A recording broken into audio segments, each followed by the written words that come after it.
Trevor Sikkema from PFF recently dropped his latest 2025 NFL mock draft, and it's packed with insights for the Los Angeles Chargers. The NFL draft is just 1 week away, so we can predict that these mock drafts are quite realistic because now we have almost every information to analyze the situation. So, as an NFL expert breaking down his vision, I'm diving into this mock draft to unpack the strategy, highlight the key picks, and explain why these selections could shape the Chargers' future. What's up, buddies? Welcome back. If you are new here, make sure you hit the subscribe button. We cover all AFC West news here on this channel. You know, with 10 draft picks at their disposal, the Chargers are primed to address critical needs and build a roster ready to compete in the AFC. Sikkema's approach focuses on strengthening the passing game and fortifying the defensive front, and I'll walk you through how these choices align with the team's long-term goal. The Chargers' offseason set the stage for an aggressive draft. Jim Harbaugh and Joe Hortiz have been methodical, reshaping the roster last year to fit their physical, disciplined style. This year's free agency moves were less splashy but smart, adding depth while preserving cap space. With 10 picks, Sikkema sees the Chargers trading up or consolidating selections to land 8 high-impact players. This strategy avoids overloading the roster with rookies while targeting premium talent in the first 3 rounds. The biggest hole on this roster is pass-catching talent. Last season, Ladd McConkey carried the load,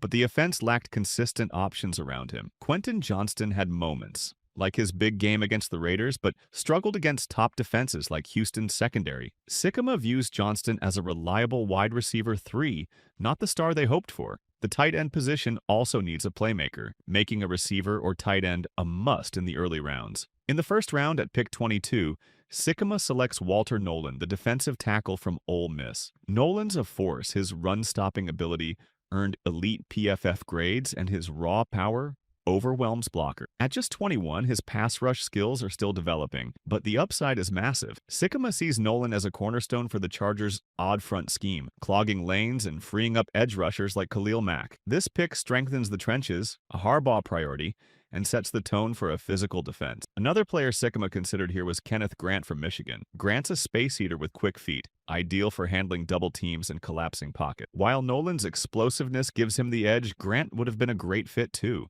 aligning with Jesse Minter's scheme. Sikkema also weighed a pass catcher like Emeka Egbuka, a versatile receiver who complements McConkey with sharp roots and reliable hands. Ultimately, Nolen's potential to anchor the line won out, but it shows the depth of options at 22. Moving to the second round, pick 55, Sikkema targets Tre Harris, a wide receiver from Ole Miss. Harris brings the size and ball skills the Chargers need, excelling at contested catches and boundary work. He's not just a deep threat, he's a chain mover who keeps drives alive. Pairing him with McConkey creates a balanced attack, forcing defenses to spread their coverage. Sikkema loves Harris's fit in this offense, where his physicality complements Harbaugh's run-heavy approach. This pick reduces pressure on Johnston and gives Herbert a reliable target, addressing a critical need with a player ready to contribute now. If tight end were the focus here, Sikkema notes Elijah Arroyo as a strong alternative. Arroyo's athleticism and blocking ability make him scheme fit, capable of stretching the seam or helping in the run game. While not an elite prospect, his versatility would add a new dimension. Sikkema's choice of Harris, though, prioritizes receiver depth, banking on the tight end class's depth for later rounds. In the third round,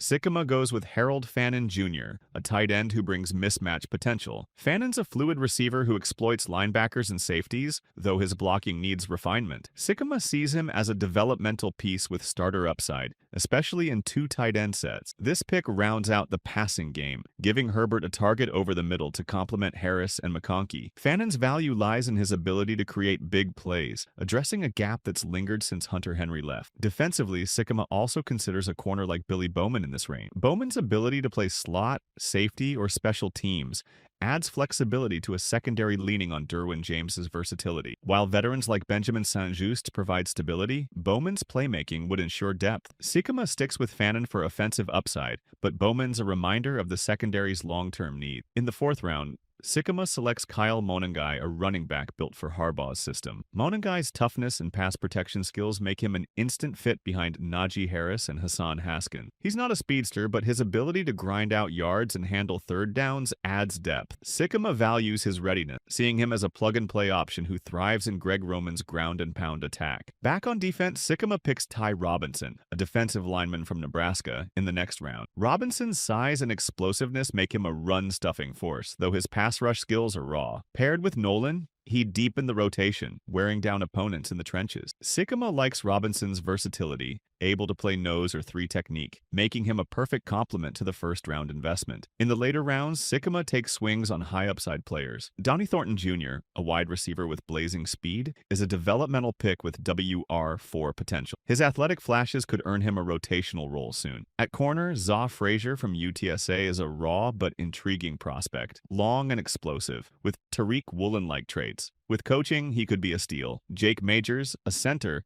adds offensive line depth, providing a future option behind Bradley Bozeman. Sikkema's mock draft hinges on versatility. With 10 picks, the Chargers can trade up for a player like Nolen or Harris, or stay put and let value fall. So, what do you think? Share your thoughts in the comment section.